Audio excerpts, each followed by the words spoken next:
یو تاریخي او ناڅاپي پرمختګ.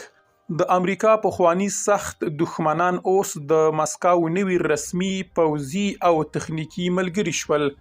د اوسنۍ افغان واکمنۍ دفاع وزیر په مسکو کې داسې یو تړون لاسلیک کړی چې په سیمه کې د زبرځواکونو د نفوذ لوبه په بشپړ ډول بدلولی شي.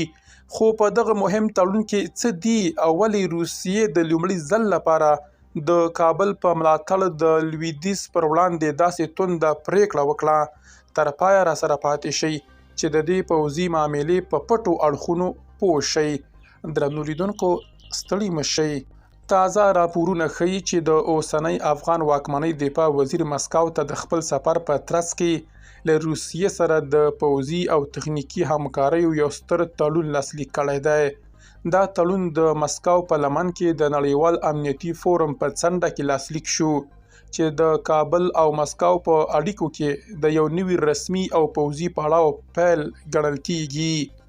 افغان دفاع وزیر په دغه ناسته کې د افغانستان او روسیې تاریخي اړیکو ته په اشارې سره وویل چې کابل غواړي له مسکو سره خپلې دوه اړخیزې اړیکې نورې هم پراخې کړي.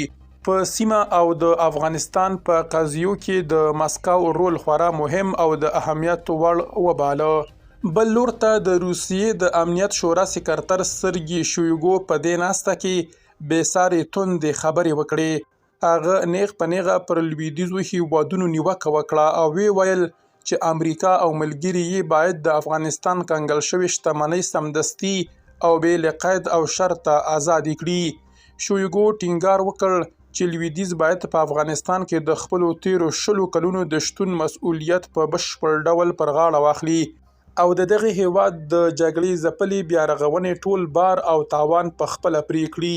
مسکو په ډاګه کړه چې د دوی ګړار له کابل سره یوازې شعاري نه دی، بلکې په سیاسي، امنیتي، اقتصادي او کلتوري برخو کې د پراخې عملي همکارۍ لوری غوره کړی دی.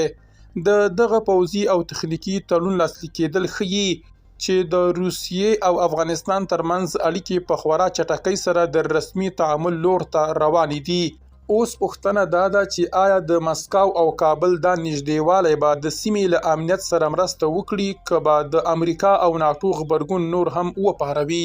تاسو په دې اړه څه نظر لرئ؟ خپل نظر همدا اوس په کمنټونو کې ولیکئ.